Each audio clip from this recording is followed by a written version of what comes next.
Hello,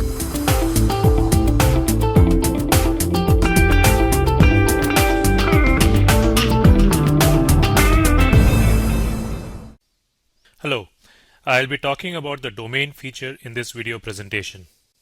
And here is the agenda for the talk. I will start with an introduction to the concept of domains. Unisphere 1.1.25 support multi-domain feature, and I'll talk about some scenarios based on the scope of user roles. We will then see a Unisphere demonstration of the domain feature. I'll provide some additional reference material in the end.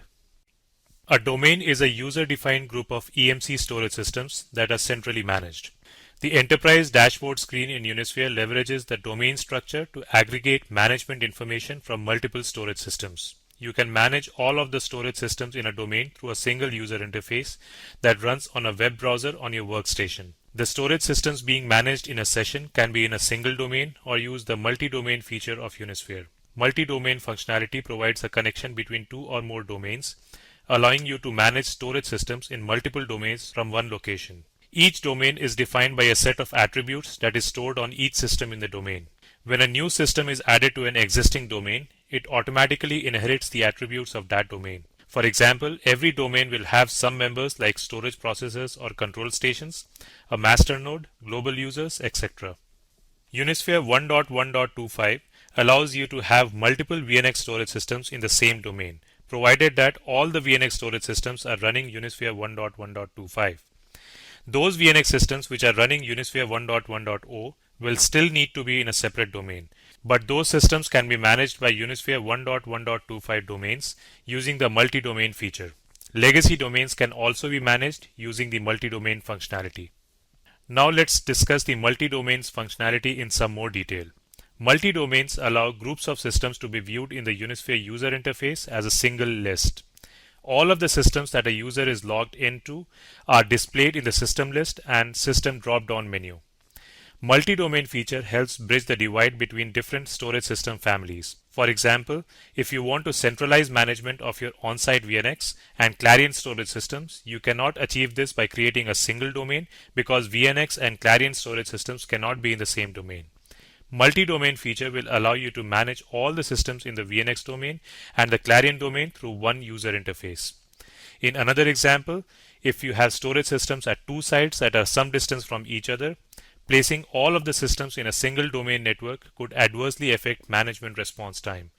Multi-domains help avoid this problem by allowing you to create domains in both locations and connect the domains using multi-domain connections in either direction. By carefully setting up credentials, scope, and roles in each domain, the administrator can tune access privileges to meet varying business requirements. Let's take a look at some of the scenarios. Let's assume that there are two domains in the storage environment and they are called Boston and New York. The Boston domain consists of four systems A, B, C, and D. The New York domain consists of three systems 1, 2, and 3. Also, there is a multi-domain connection from the Boston domain to the New York domain. In scenario 1, if the user's account has a local scope only on system A in the Boston domain, then only that storage system can be managed by the user. In the second scenario, the user account is provided global scope in the Boston domain. In this case, the user will be able to manage all the systems in the Boston domain. In the third scenario, the user has global scope in both the domains and therefore all the systems in both Boston and New York domains can be managed. In the last scenario, the user account has a global scope in Boston domain and local scope on system 1 in New York domain. In this case, the user will be able to manage all systems in the Boston domain and system 1 in New York domain. Now let's move on to the Unisphere demo. This is the Unisphere login screen, and we will provide login credentials to log in into the storage system. We'll keep the scope as global and click on login. The first Unisphere screen after logging in shows all the systems that can be managed using the Unisphere session. This includes the storage systems in the current domain as well as all the storage systems that are accessible using the multi-domain feature. Note that access to all these systems is available through a single sign-on.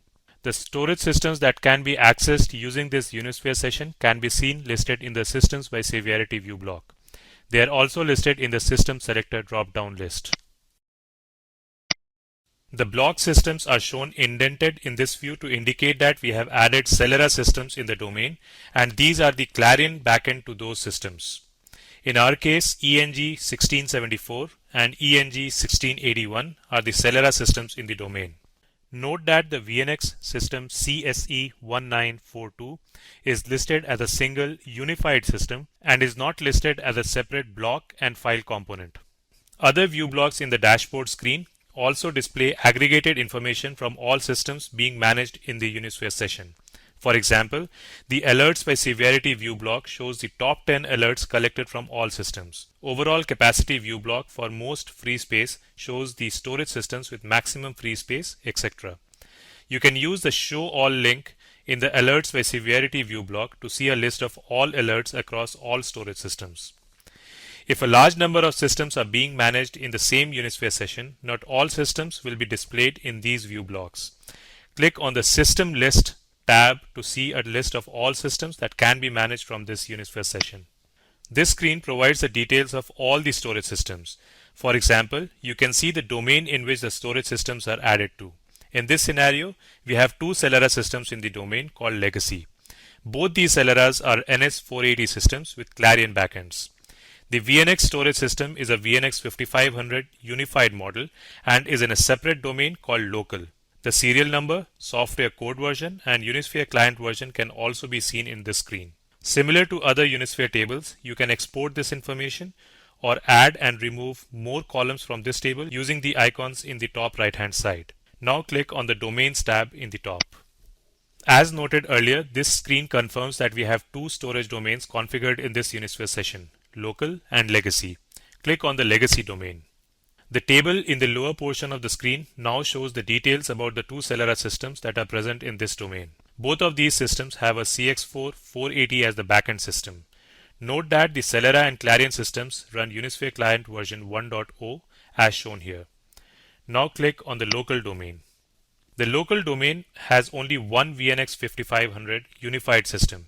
This system is running Unisphere Client version 1.1.25. Let's see the process to add another VNX system to the local domain. Click on the Add Remove Systems link on the right hand side. Click on the Add button. Provide the IP address of the storage processor of the system that you want to add to this domain and click on Connect.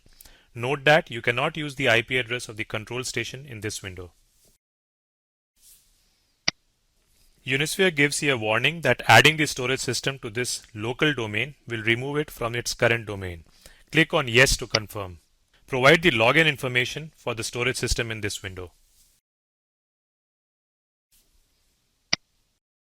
Since there are multiple systems in the same domain now, the Remove button in the bottom gets enabled. You can use this button if you want to remove any storage system from this domain. You can also use the Manage System button to start managing that particular storage system. Click on Close to close this window.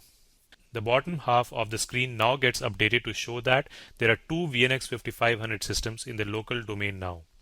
Note that when we added the second storage system in the local domain, the system was removed from its original domain during the process. Another option is to add the other domain using the multi-domain functionality of Unisphere.